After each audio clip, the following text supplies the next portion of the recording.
Boleh kot. Dah 10.39 ke Ustaz nak? Boleh mula 10.45 lah. Okey. Kita start 10.45. Baik-baik, anda maklum dalam grup. Boleh rakam dah? Dah Ustaz, anda dah start recording. Okey.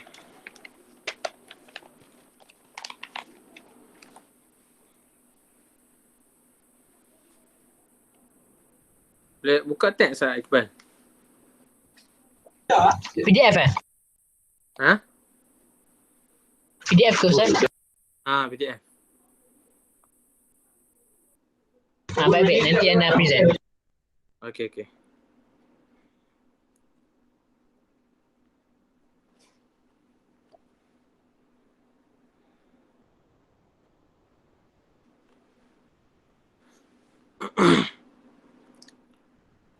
Sekarang ada berapa orang ni?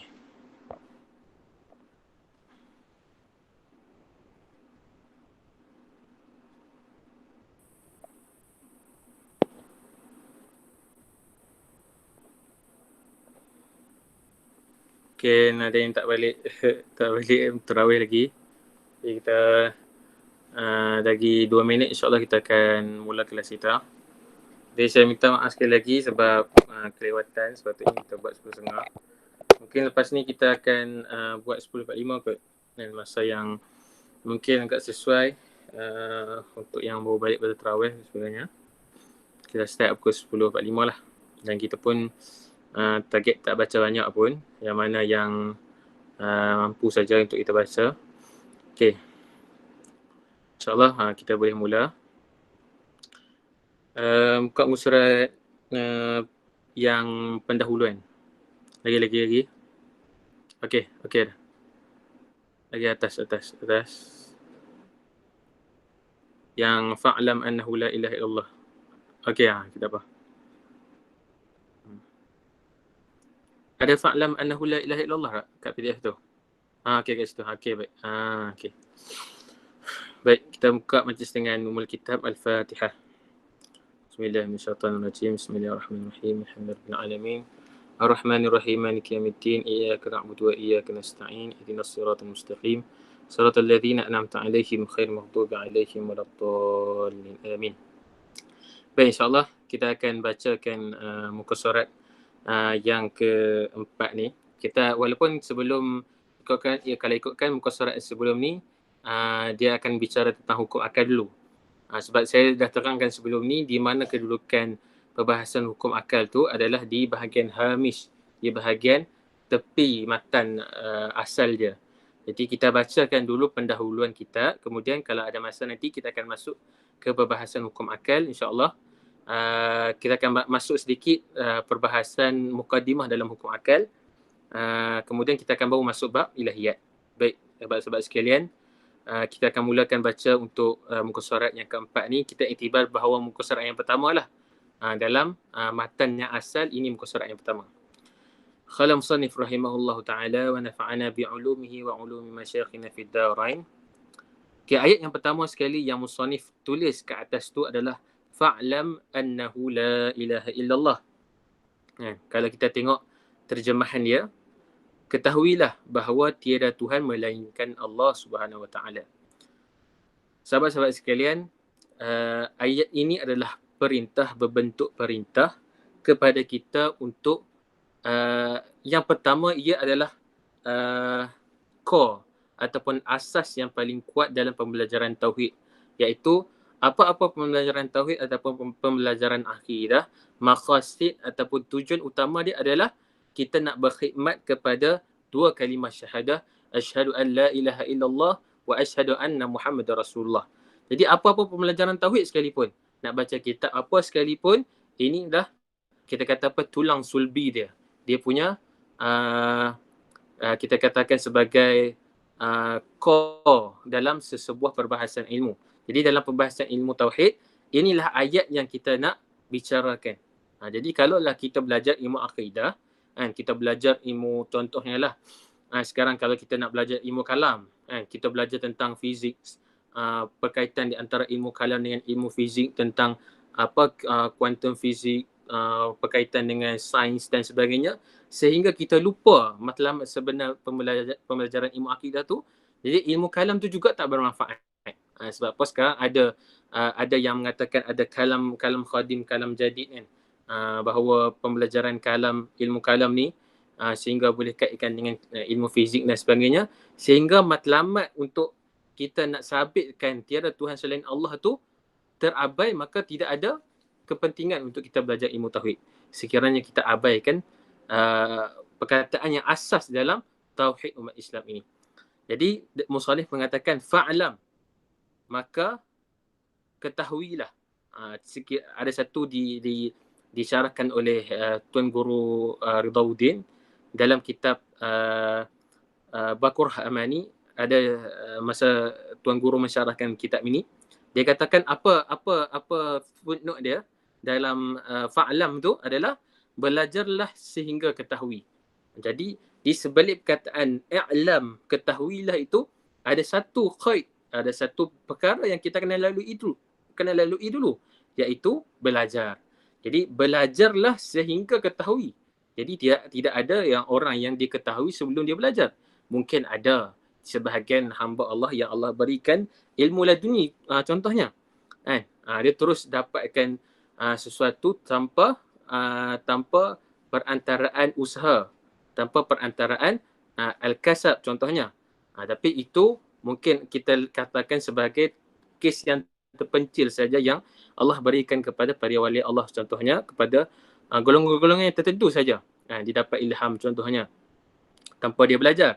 Tapi kita sebagai manusia biasa, kita sebelum kita nak mengetahui sesuatu, kita kena belajar. Jadi fa'lam, i'lam tu adalah perintah untuk belajar sehingga kita ketahui. Jadi kena belajar dululah kan. Tak bolehlah nak kita nak dapat ilmu tanpa kita ada usaha. Kita kena ada usaha pembelajaran dulu, barulah kita ketahui kepada sesuatu benda. Annahu la ilaha illallah, sesungguhnya dia iaitu Allah Ta'ala, la ilaha illallah, tiada Tuhan selain Allah Subhanahu Wa Ta'ala. Inilah kalimah tauhid yang kita perlu belajar dan kita perlu tahu kan. Kalau kita belajar la ilaha illallah tu apa? Adanya nafi dan isbat, penafian seluruh Tuhan selain Allah Ta'ala, dan kita hanya menyembah Allah Subhanahu Wa Ta'ala. Jadi saya ada biasa dengar satu talk daripada, ataupun satu jawapan lah daripada Dr. Zakir Naik. Ini salah satu yang saya kritik, biasa tulis tentang perkara ni. Kita akui kehebatan Dr. Zakir Naik, tapi ada beberapa perkara yang dia terlepas pandang. Sebab apa? Masa tu saya dengar dia kata, dia masa tu dia berdebat dengan etis. Kemudian dia kata, etis, kamu sebenarnya dah separuh masuk Islam dah. Dia kata sebab apa? Sebab dia kata, kamu katakan tiada Tuhan, dan orang Islam pun dia dalam kalimah tauhid dia kata la ilaha juga.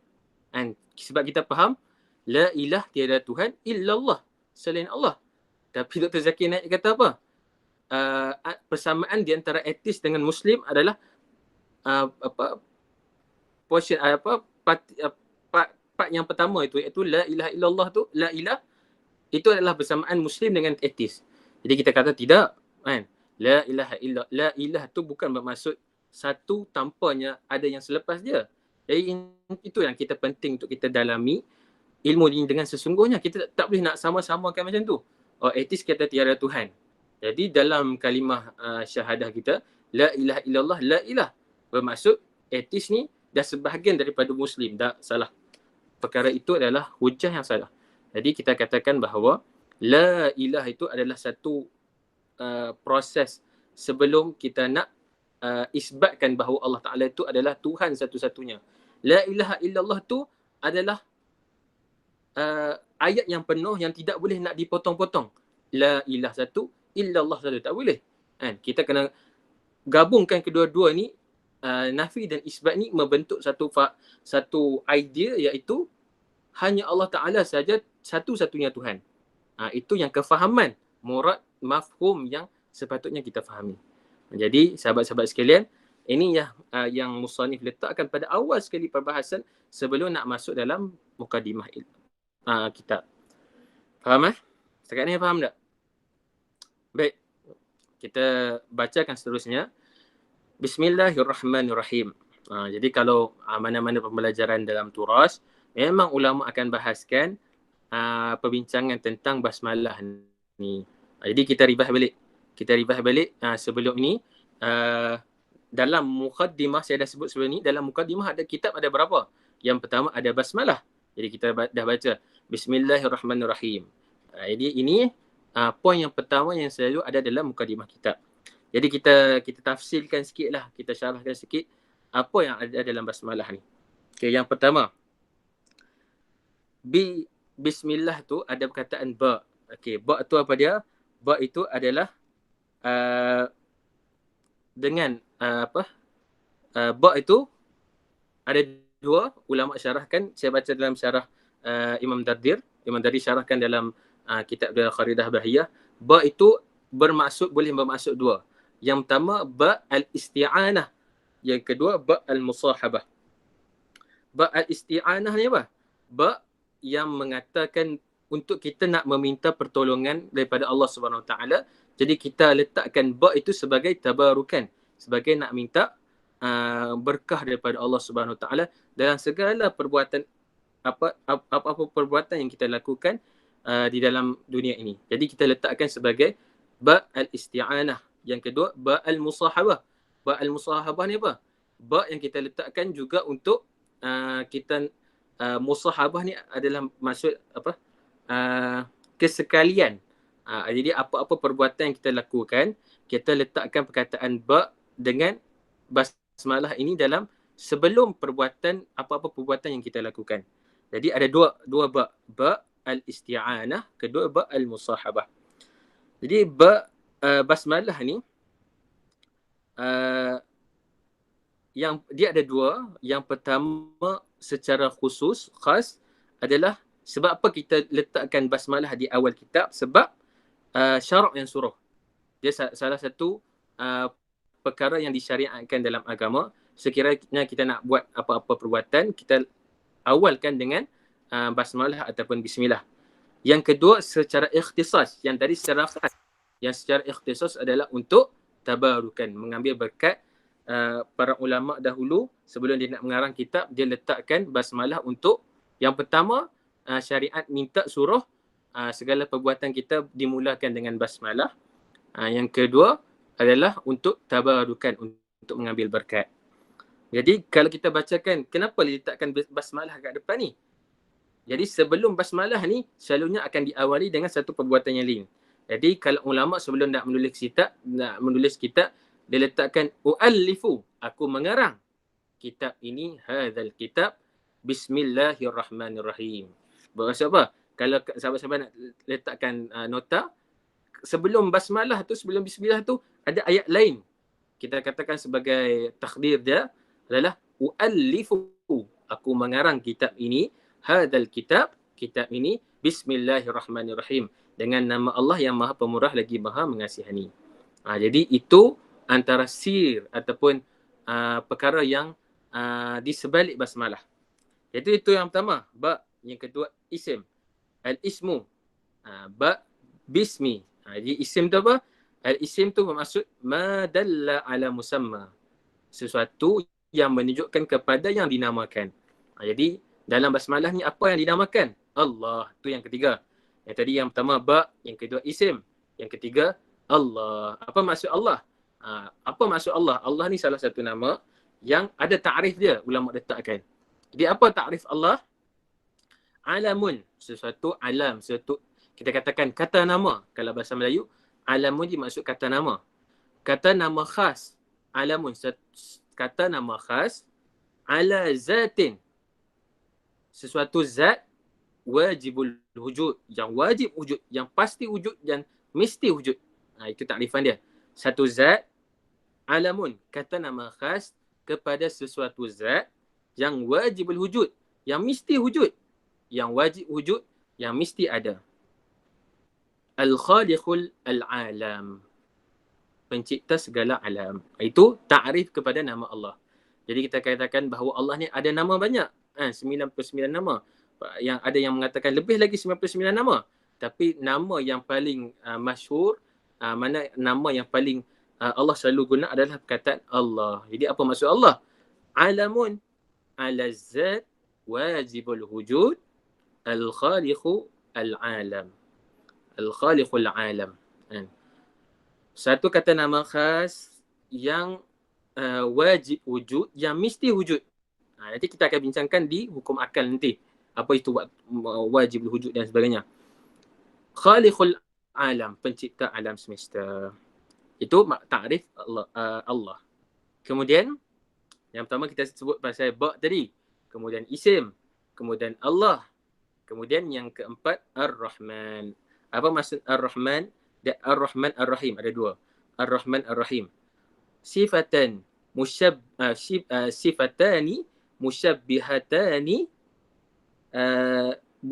bunyanun lil mubalaghah. Jadi dua sifat musyabahah yang dibina atas dasar al-mubalaghah. Mubalaghah ni isim mubalaghah yang selalu kita belajar, nak menunjukkan sesuatu tu, kalau bahasa sastranya hyperbola, yang berlebih-lebih, yang hebat lagi apa yang kita duk selalu faham. Itu maksudnya al-mubalaghah. Jadi isim mubalaghah ni dia ada dia punya wazan dia. Contohnya ar-rahim, al-fa'il, al-fa'al, allamah. Contohnya itu antara salah satu isim wazan mubalaghah, melebih-lebih. Jadi kita nak katakan apa? Dengan nama Allah yang Maha Pemurah. Jadi kalaulah kita belajar, kalau kita baca Asmaul Husna, kebanyakannya disusun dalam bentuk isim mubalaghah.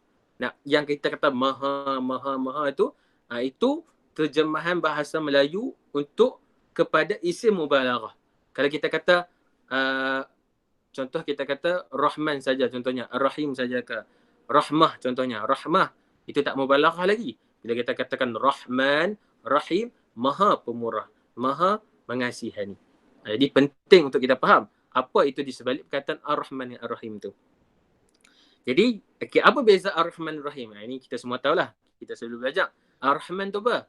Al-Mun'im li jala'ilin ni'am. Pemberi nikmat kepada nikmat-nikmat yang luas skop dia.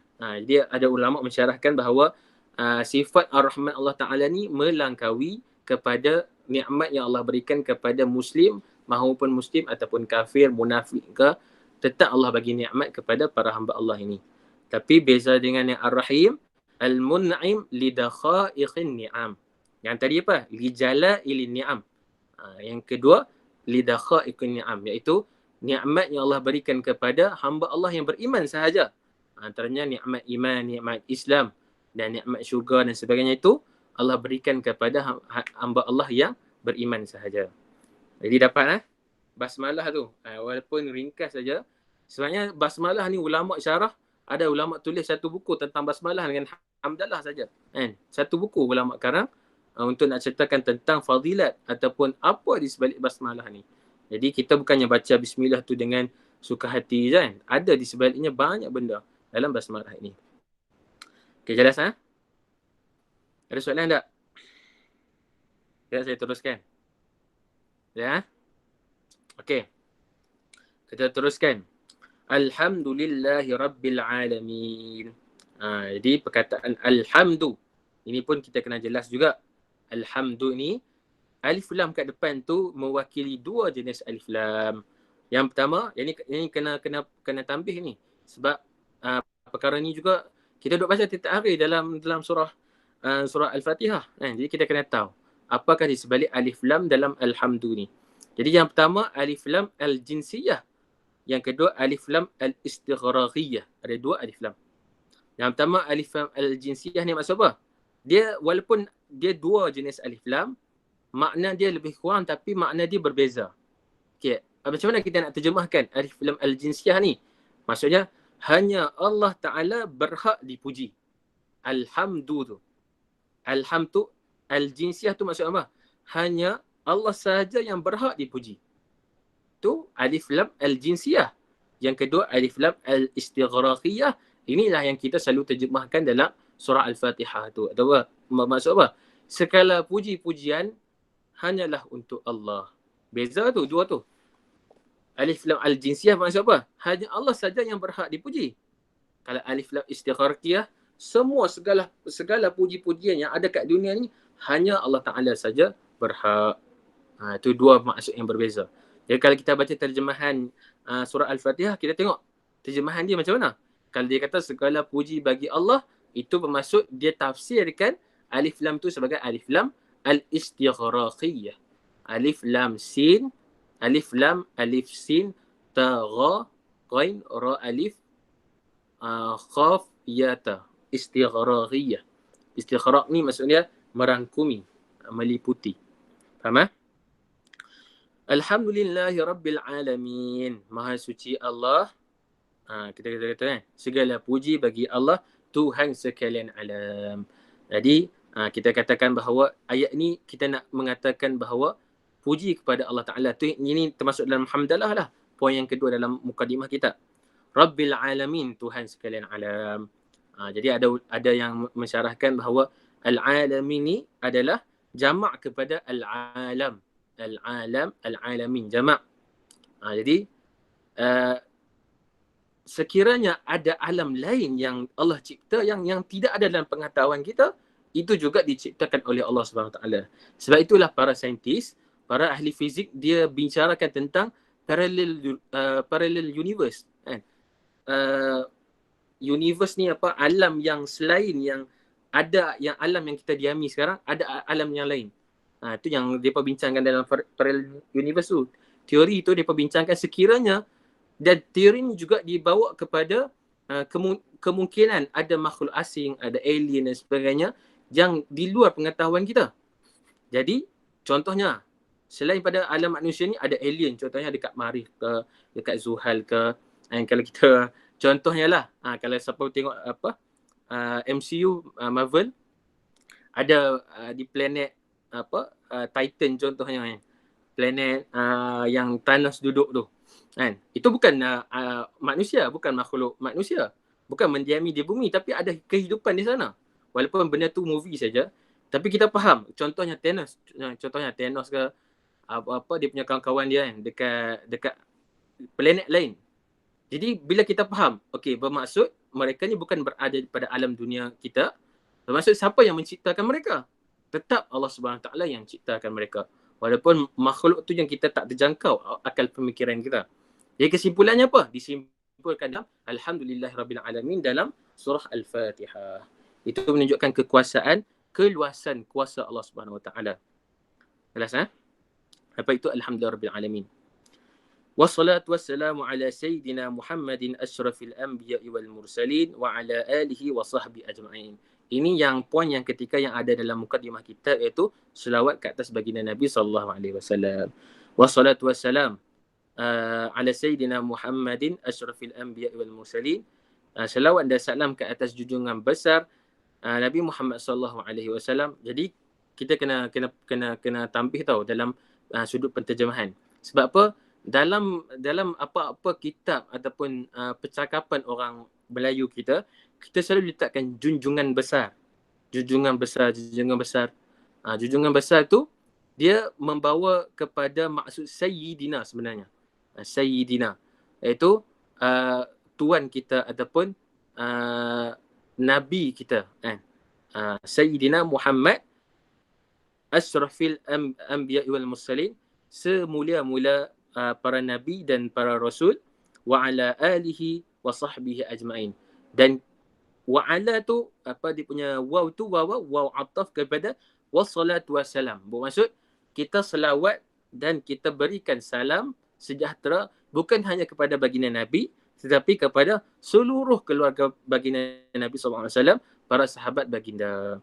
Jadi ada ulama syarahkan apa itu dimaksudkan dengan alih. Dan alih ni ada dua. Yang pertama daripada sudut al-ubuwiyah, ubuwiyah ke abuyah, antara itulah, iaitu keturunan yang atas daripada Rasulullah, daripada bapa Rasulullah sehinggalah tok wan Rasulullah ke atas, itu semua keturunan Nabi. Dan keturunan al-bunuwah, keturunan yang bawah, iaitu ahli bait baginda Nabi SAW. Kita doakan kepada baginda Nabi dan para keturunan Nabi, keluarga ahli keluarga Rasul baginda Nabi SAW. Ini perintah Allah Subhanahu Wa Taala. Inna Allah wa malaikatahu yusalluna 'alan nabi ya ayyuhalladzina amanu sallu 'alaihi wa sallimu taslima. Jadi berselawat kepada Nabi ini adalah salah satu perintah Allah Subhanahu Wa Taala. And mungkin ada orang kata benda ni hanya benda ni sunat dan sebagainya, tapi sebenarnya pada hakikatnya ia adalah perintah Allah Subhanahu Wa Taala untuk sekalian umat manusia, terutamanya umat baginda Nabi SAW. Ajma'in seluruhnya. Wattabi'in lahum bi ihsanin ila yaumiddin. Jadi seluruh para pengikut baginda Nabi SAW bi ihsanin ila yaumiddin. Inilah takrifan kepada as-sunnah wal jamaah. As-sunnah tu pengikut as-sunnah apa? At-tabi' yang mengikut baginda Nabi SAW lahum bi ihsanin ila yaumiddin, kepada mereka ihsan sehinggalah hari kiamat. Amma ba'du. Ini saya katakan tadi, ada yang antara poin yang ada dalam satu-satu mukadimah adalah adanya amma ba'du. Adanya amma ba'du ni, apa ba'du ni? At-tafriq baina al-muqaddimah wa sulbil kitab. Pembahagi antara mukaddimah, pendahuluan, dengan sulbil kitab, iaitu isi penting, poin-poin ataupun kita katakan isi utama dalam sesebuah kitab, dalam sesebuah buku. Jadi amma ba'du tu adalah tafriq, pembahagi. Jadi kalau kita nak baca, contohnya kalau kita dengar syarahan pun, ataupun kita dengar pidato ke, kalau kita dengar khutbah ke, bila khatib ataupun penceramah tu dia bahas panjang, alhamdulillah rabbil alamin wa sallallahu amma ba'du, selepas tu baru dia masuk isi dia. Jadi kita tahulah amma ba'du tu fungsi dia apa dia. Faham setakat ni? Ada soalan tak? Faham Ustaz. Ustaz, yang istighraqiyah tu macam mana tadi? Meliputi. Al-istighraqiyah ni maksud dia segala puji, segala apa saja puji-pujian yang ada kat dalam dunia ni hanyalah untuk Allah Ta'ala. Sebab tu kalau ulama' dia ada syarah lagi. Beza alhamdu dengan sana'. Contohnya beza alhamdu as-sana' dengan al-madih. Semua tu bermaksud pujian. Tapi ada beza antara hamdu dengan as-sana'. Contohnya adanya as-sana' lil khadim lil hadis, lil hadis lil hadis, lil khadim lil khadim, hadis lil hadis. Contohnya apa?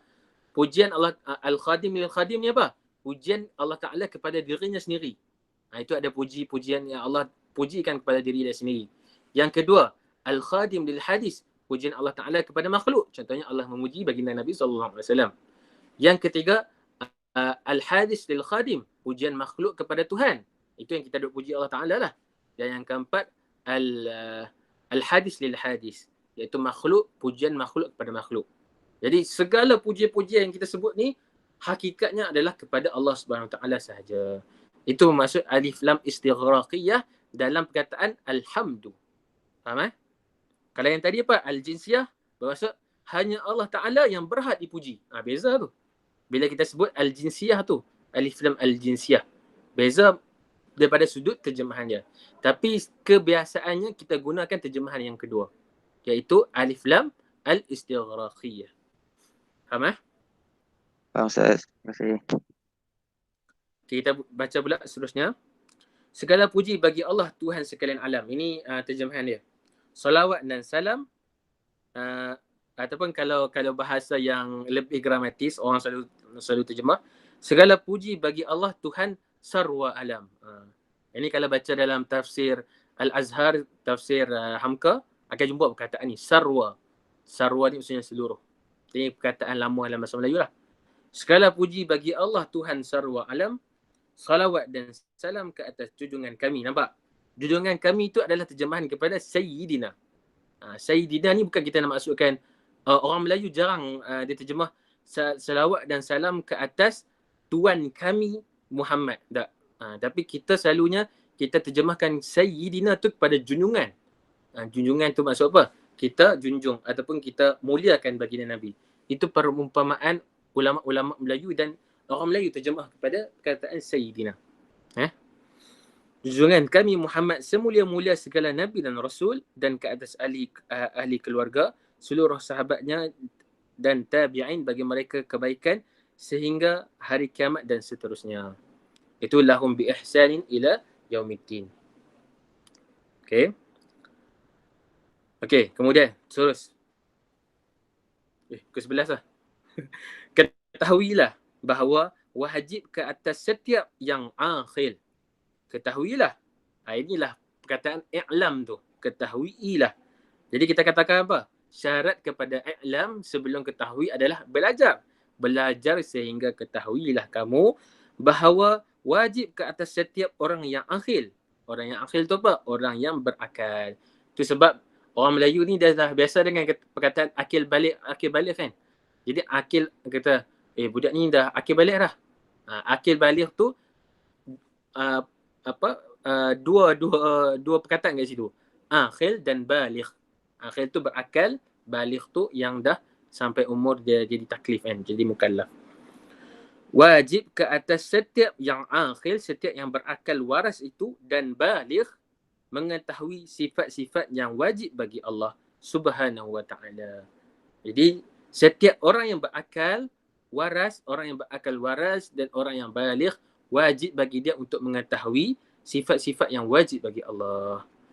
Ini salah satu perintah dalam pembelajaran ilmu tauhid. Mesti kena tahu sifat-sifat yang wajib bagi Allah, orang yang berakal dan baligh. Yang tu yang pertama. Yang ni adalah maqasid dalam pembelajaran ilmu akidah untuk secara tafsil. Kalau secara, ini Syekh Sa'id Fudah syarahkan, pembelajaran ilmu akidah dia terbahagi kepada dua, iaitu secara umum. Apa yang kita kena tahu dalam pembelajaran akidah ni? Yang pertama, Allah Subhanahu Wa Taala, wajib bagi Allah Subhanahu Wa Taala segala kesempurnaan dan mustahil bagi Allah Subhanahu Wa Taala segala kekurangan. Itu secara umum.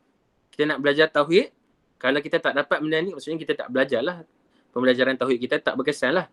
Jadi secara umum untuk orang awam, apa yang dia kena tahu dalam ilmu tauhid? Segala kesempurnaan hanyalah bagi Allah dan segala kekurangan mustahil bagi Allah. Itu senang faham kan? Tapi secara tafsil, secara detailnya, bila kita dah masuk sebagai seorang penuntut ilmu, apa yang kita kena tahu? Yang pertama, wajib bagi kita untuk kita ketahui sifat-sifat yang wajib bagi Allah Ta'ala. Itu yang pertama. Yang kedua, sifat yang mustahil bagi Allah Ta'ala. Itu yang kedua. Yang ketiga, sifat yang harus bagi Allah Subhanahu Wa Ta'ala.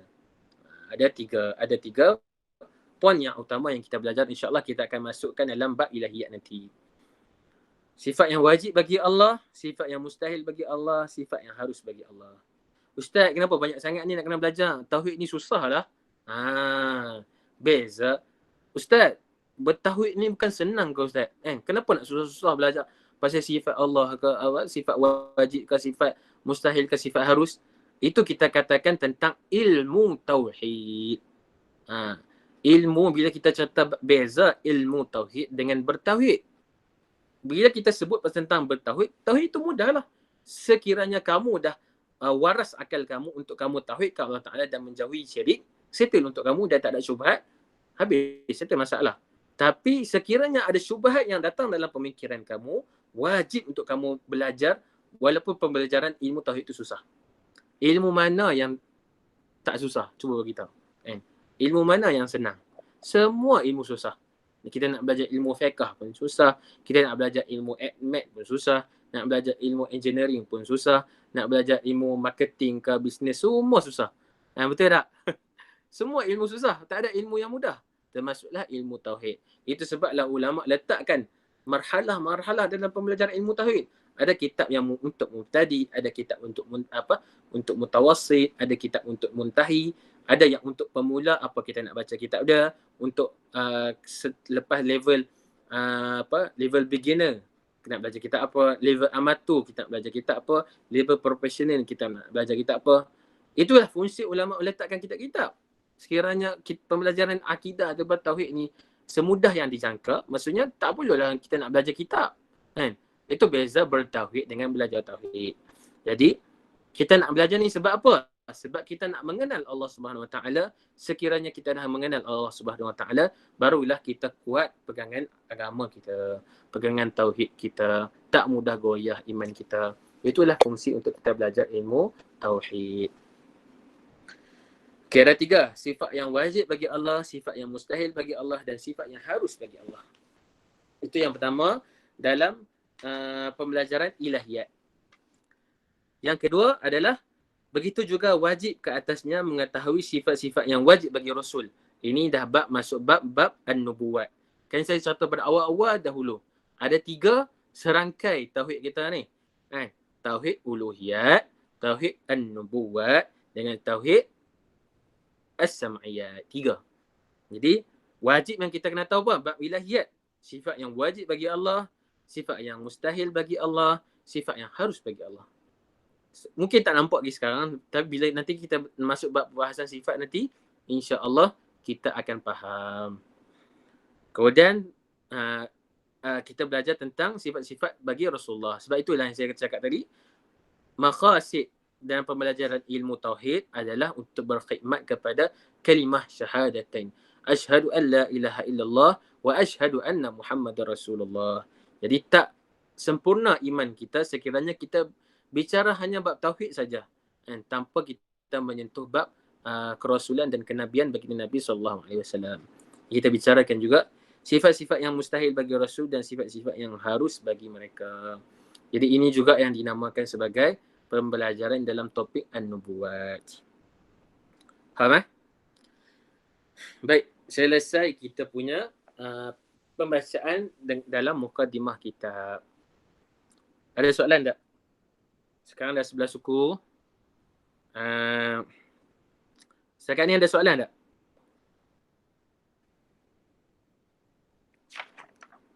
Baik, sekarang dah 11 suku. Saya kalau ada soalan boleh bagi tahu soalan. Apa yang tak faham berkaitan apa yang kita baca tadi. Kalau ada yang tak faham boleh bagi tahu, boleh maklumkan kepada saya. Kalau tak, saya akan masuk sedikit dalam saya akan bagi tasawur, gambaran awal tentang apakah itu hukum akal. Apakah itu hukum akal? Boleh? Boleh? Mana Iqbal? Dia dah keluar dah. Jadi semua ada teks kan? Teks tak ada kat saya ni. Ada Ustaz. Ada tak teks? Ada. Ada? Okey. Ustaz saya nak tanya. Okey. Yang tadi Ustaz kata pembelajaran kita terbagi kepada 2 kan? Ada yang umum dengan terperinci. Yang terperinci tu ada 3 lah maksudnya. Ada ilahiyat, nubuat dengan sam'iyat. Yang terperinci tu bab ilahiyat saja 3 tu. Sifat wajib bagi Allah, sifat mustahil bagi Allah, sifat harus. Itu secara tafsir dalam bab ilahiyat. Tapi dalam akidah 3 yang utama, ilahiyat, nubuwat dengan sam'iyat. Itu yang secara komponen dalam ilmu tauhid ada 3. Bicara tentang ilahiyat, ketuhanan, kemudian bicara bab kenabian, an-nubuwat, kemudian bicara bab as-sam'iyat. Itu komponen dalam ilmu tauhid. Dalam pembelajaran ilmu tauhid ada 2 peringkat. Peringkat umum ataupun kita katakan peringkat tafsil dengan mujmal.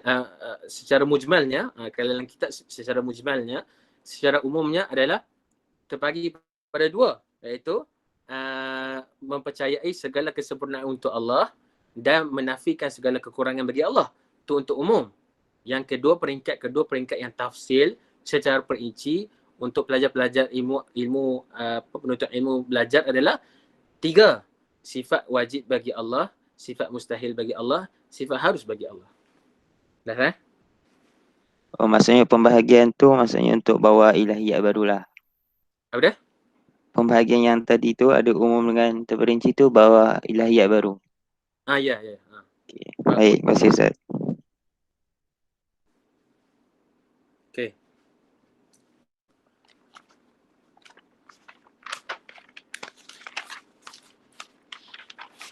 Jadi saya buat ringkasan untuk hukum akal. Kita akan, ada soalan ke? Qaisi Kamal. Ada soalan tak? Okay, saya buat ringkasan kepada hukum akal. InsyaAllah kita next kelas lepas ni kita akan masuk hukum akal dengan secara Ustaz. Ada soalan? Ada soalan ke? Sekali tentang selawat tadi. Saya pernah dengar selawat tu boleh dengar ke? Boleh. Ya, selawat. Kau boleh dengar? Teruskan. Betul ke saya pernah dengar yang selawat tu dia boleh, walaupun kita lakukan dalam keadaan riak, akan tetap diterima oleh Allah. Betul ke? Dia yang tu saya tak pasti, tapi yang saya pastikan adalah yang saya pasti tentang selawat tu yang saya dengar sebelum ni adalah amalan yang diterima oleh Allah SWT tanpa perantaraan adalah selawat. Itu yang saya pastikan. Yang saya pastilah kalau kalau berselawat dengan riak diterima oleh Allah tu saya tak pasti. Jadi saya tetap nak komen lah. Tapi yang saya pasti adalah antara amalan yang diterima oleh Allah SWT tanpa perantaraan adalah selawat kepada baginda Nabi SAW. Itu saya pasti. Saya tak pasti tentang berkaitan dengan riak tak riak aku. Jawab dah. Nanti mungkin boleh tanya ustaz lain lah. Nanti saya try. Baik, terima kasih Ustaz. Okay, baik.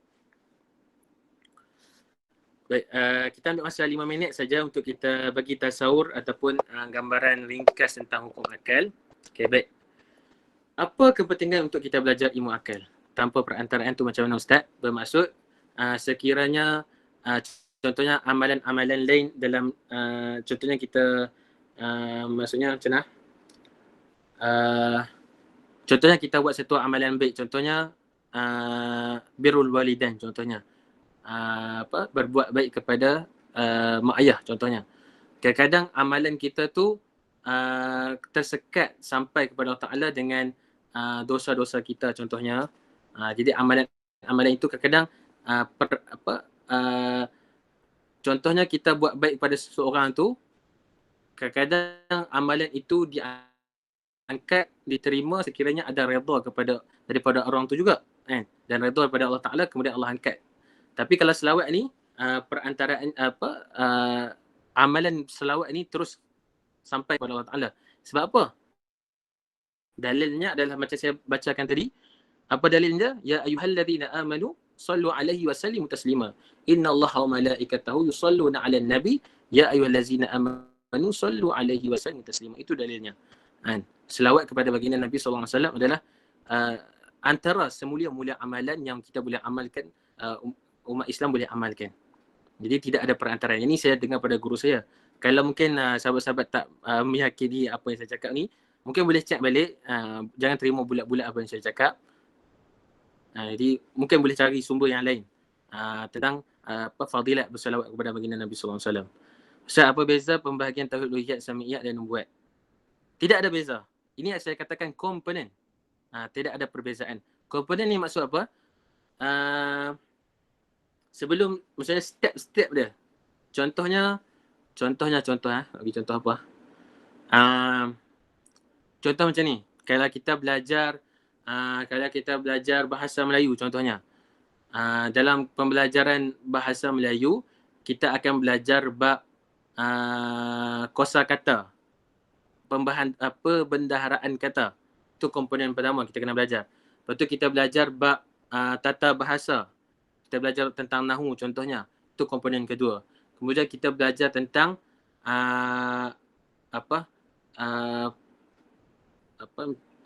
pembentukan kata contohnya. Ilmu morfologi contohnya. Jadi itu komponen-komponen dalam sesebuah ilmu. Jadi contoh saya tanya, apa beza di antara contohnya ilmu nahu dengan ilmu saraf? Ada beza dia. Cuma dia komponen dalam ilmu lughah secara yang lebih luas. Jadi dalam ilmu tauhid ni, bab uluhiyat tu adalah komponen yang pertama. yang kedua adalah nubuat, yang ketiga adalah sam'iyat. Tidak ada beza di antara ketiga-tiga ni, cuma step pembelajaran dia. Kita belajar tentang uluhiyat dahulu, kemudian kita belajar tentang nubuat, kemudian kita belajar tentang sam'iyat. Boleh dah nak belajar tentang nubuat dulu? Boleh, tak ada masalah. Cuma pastikan bab uluhiyat tu settle dulu. Jelas dulu. Barulah kita belajar tentang uluhiyat. Tapi kalau dalam ilmu kalam, sebelum kita masuk bab ilahiyat, kita akan belajar tentang ilmu, tentang epistemologi dulu. Kemudian kita belajar tentang hukum akal, kita belajar tentang nazariyat, kita belajar tentang mantik. Selepas dah settle semua benda ni, baru masuk bab ilahiyat. Sebab apa? Itu salah satu step untuk kita sediakan persediaan minda kita sebelum kita nak belajar tentang ilmu ilahiyat. Jadi itu yang disusun oleh para ulama dalam kitab-kitab tauhid. Sekejap saya baca. Ustaz, cara mengenal wajib didahului dengan mengetahui sifat Allah ke atau ada cara lain? Mengenal Allah Subhanahu Wa Taala yang ada salah satu kata-kata hikmah, awwaluddin ma'rifatullah, itu awal-awal agama adalah mengenal Allah Subhanahu Wa Taala, ma'rifah Allah Subhanahu Wa Taala. Itu kita katakan bahawa mengenal sifat Allah Subhanahu Wa Taala bukannya mengenal zat Allah Subhanahu Wa Taala. Jadi kita sebagai hamba Allah Subhanahu Wa Taala, kita mengenal Allah Subhanahu Wa Taala melalui sifat-sifatnya, bukan melalui zatnya. Jadi kadang-kadang kita ni terlampau kita bincangkan tentang zat Allah Subhanahu Wa Taala sehingga kita lupa tentang yang asas untuk kita belajar tentang sifat-sifat Allah Taala. Bila kita tumpukan dalam nak kenal Allah Subhanahu Wa Taala dari sudut zat, itulah muncul aliran mujassimah. Kata Allah ni mungkin ada tangan ke, ada kaki ke, ada mata, ada tangan kanan, ada tangan kiri. Kemudian sampai perbicaraan tentang nak mengenal Allah Subhanahu Wa Taala melalui sifatnya tu dah terkubur. Kita duk sibuk nak bincang Allah Taala ni macam mana. Ustaz, zat tu macam mana? Zat tu fizikal, mudah cerita. Zat tu fizikal. Sampai pembelajaran tauhid kita ni, sebab apa? Bila kita nak kenal Allah SWT daripada sifat dia, di situlah kita akan nampak kekuasaan Allah Subhanahu Wa Taala. Allah Ta'ala ni pencipta seluruh alam. Kita nak bincang kat mana? Sifat Allah yang qudrah, Allah yang maha berkuasa. Barulah kita nampak, kita jelas alam ini diciptakan oleh Allah Ta'ala, dan daripada alam penciptaan alam yang maha hebat ni diciptakan oleh pencipta Allah Subhanahu Wa Taala. Daripada situlah kita mengenal Allah Subhanahu Wa Taala. Contoh kita kata kehebatan penciptaan Allah SWT itu dibincangkan dalam sifat Al-Qudrah. Contohnya kita bincang macam mana kita nak katakan bahawa tiada Tuhan yang selain Allah Ta'ala. Jadi Tuhan-Tuhan yang orang claim sebagai Tuhan berhala tu, macam mana kita nak sangkal benda tu? Macam mana kita nak katakan, kita nak bina dalam kepala otak kita bahawa hanya Allah saja yang wajib disembah. Kita nak kenal Allah Ta'ala satu-satunya yang wajib disembah. Itu kita bicarakan dalam sifat Al-Wahdaniyah. Jadi sifat-sifat Allah yang kita belajar dalam sifat 20 ni, semuanya merujuk kepada pengenalan Allah Subhanahu Wa Taala dengan jalan sifat Allah Ta'ala. Tapi kalau kita bicarakan nak mengenal Allah Ta'ala melalui zat, melalui fizikal Allah Ta'ala, dia akan jadi melencong ataupun akan jadi merapu sampai kita lupa kehebatan Allah Subhanahu Wa Taala. Jadi duk bincang tentang Allah Ta'ala bersemayam atas aras, duduk atas aras, turun ke langit. Jadi semua itu berkaitan dengan aspek fizikal Allah Subhanahu Wa Taala yang kita nak belajar tauhid ni untuk kita belajar, kita nak tahu kehebatan, kenal Allah Subhanahu Wa Taala secara keseluruhannya. Bukan semata kita tumpukan dalam satu topik sehingga kita lupakan makhasid, keutamaan, keperluan untuk kita belajar ilmu tauhid ni. Macam saya cakap tadi, makhasid ilmu tauhid adalah apa? Kita yakin bahawa segala kesempurnaan untuk Allah SWT dan Allah Ta'ala suci daripada segala kekurangan. Itulah kita akan belajar dalam sifat 20 yang kita akan bacakan selepas ini. Melalui sifat Allah SWT. Itu sudah mencukupi untuk kita mengenali Allah SWT. Wallahu a'lam. Ada soalan lagi? Tak ada. Jadi saya bagi tasawur awal lah tentang hukum akal. Jadi secara umumnya kenapa kita kena belajar hukum akal? Hukum akal ni adalah salah satu daripada 3 hukum. Yang ni kita mesti kena tahu. Penuntut ilmu agama mesti kena tahu benda ni. Ataupun orang yang umum sekalipun kena tahu. Dalam agama kita ada 3 hukum. Yang pertama dinamakan sebagai hukum syariah. Hukum syariah, yang hukum syariah ni maksudnya kita bahaskan dalam ilmu fiqh. Sama ada dia wajib, dia haram, dia wajib, haram, makruh, harus, sah, batal, itu semua kita bincangkan dalam ilmu fiqh. Ustaz, apa hukum minum arak? Hukum dia haram. Ustaz, apa hukum solat fardu? Hukum dia wajib. Ustaz, apa hukum solat duha? Hukumnya sunat. Itu hukum tashri'i, hukum syariat. Itu hukum juga. Itu yang pertama. Yang kedua, hukum akal. Hukum akal ni apa? Hukum yang bicarakan tentang rasional. Bicarakan tentang cara berfikir. Kalau bahasa dia, bicarakan tentang tata fikir, cara berfikir. Itu kita bicarakan dalam hukum akal. Contohnya apa? Mudah saya cakap lah. Hukum akal ni kita bicarakan apa yang logik dan apa yang tak logik. Itu kita bicarakan dalam hukum akal. Hukum akal ni ada 3. Wajib akal, mustahil akal dengan harus akal. Tapi selalu orang akan bincang tentang wajib akal dengan mustahil akal ya. Apa itu wajib akal? Apa itu mustahil akal? Secara ringkasnya, wajib akal ni benda itu mesti ada. Dan otak kita tak boleh terima kalau benda tu tak ada. Itu wajib akal. Mustahil akal apa? Mustahil akal benda itu mesti tak ada. Kalau benda tu ada, otak kita tak boleh terima. Itu fungsinya belajar rasional ni. Contohnya apa? Nanti kita akan baca secara teks dalam kitab. Tapi saya bagi tahu dulu lah. Contohnya wajib akal adalah contohnya setengah bagi 2 itu adalah 1. Contohnya 1 itu adalah setengah daripada 2. Boleh tak saya kata 3 itu setengah kepada 2? Tak boleh. Jadi benda tu mustahil akal, tak logik. Jadi 1 itu setengah daripada 2 itu adalah wajib akal, mesti. Kita tak boleh nak nafikan bahawa 1 ni bukan. Jadi itu maksudnya benda yang logik. Benda yang contohnya kalau dalam kitab, bayangkan dalam kitab-kitab turas dah bincang hukum fizik dalam dalam kitab-kitab turas. Contohnya kalau sahabat biasa baca kitab turas, sesuatu jirim itu mesti memenuhi ruang. Ini kita belajar dalam ilmu apa? Ilmu fizik kan? Maksudnya jirim tu, contohnya buku ni, dia mesti memenuhi ruang. Maksudnya partikel-partikel buku ni dia akan memenuhi ruang udara ni.